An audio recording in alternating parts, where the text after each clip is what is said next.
Friends నేను ఒక Christian song పాడతాను.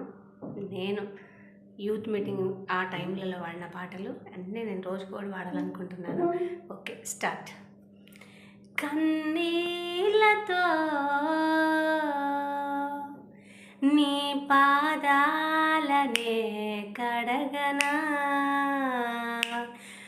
నా బ్రతుకంతయు నిన్ను ఆరాధించనా,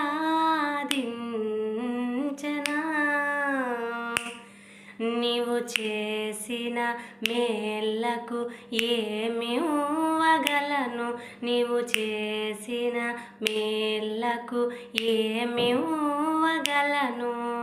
కన్నీళ్ళతో నీ పాదాలనే కడగనా, నా బ్రతుకంతయు నిన్ను ఆరాధించనా. Bye friends.